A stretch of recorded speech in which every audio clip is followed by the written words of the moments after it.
that weight, how is it different in boxing? And what are your thoughts on rehydration clauses in boxing, having to weigh in, again on the day of a fight? Yeah, it's an interesting one because obviously, yeah, he has the clause in, right? I think I don't like rehydration clauses, right? I understand why they exist. I don't like rehydration clauses because I know for a fact, like the IBF, for Mm. example, have them where the next day you have to It's the reweigh in £10. with the 10 pounds, right? But if you can do the weight cut properly and then you can rehydrate. And if you rehydrate, that's where the magic happens, right? That's where you put everything back into your body and you can go back in there safely if you rehydrate properly.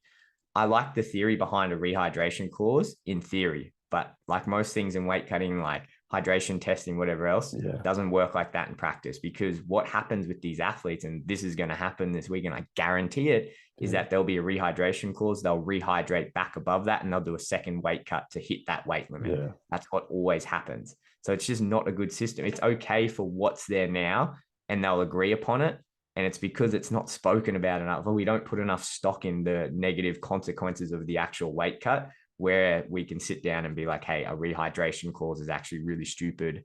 And I understand why we're doing that because we want to make this level playing field, but they're going to end up doing a second weight cut. They're going to be like compromised when they go in there. And that's additional health risk by doing that. So I'm not a big fan of rehydration clauses. I think they just add an extra level of risk to the process.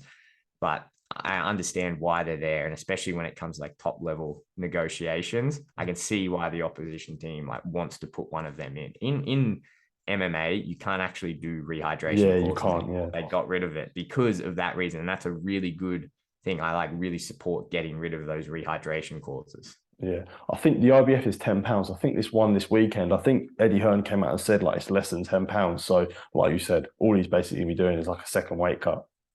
Yeah, exactly. And yeah, for sure. And it's not good, right? Because the whole problem with weight cutting, there's lots of problems, right? But one of the biggest problems is that you enter the cage or ring or whatever dehydrated. Yeah. And we know for a fact, even when you're got a 36 hours, like we see in the UFC MMA, if you got a 36-hour window and you do everything correct, Mhm. we're still not sure if you're going back in there Yeah. rehydrated. I'm pretty confident that you're not.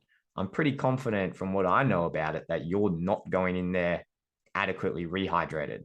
So then add on top of that, you've got these crazy rehydration clauses, plus they're doing a second weight cut.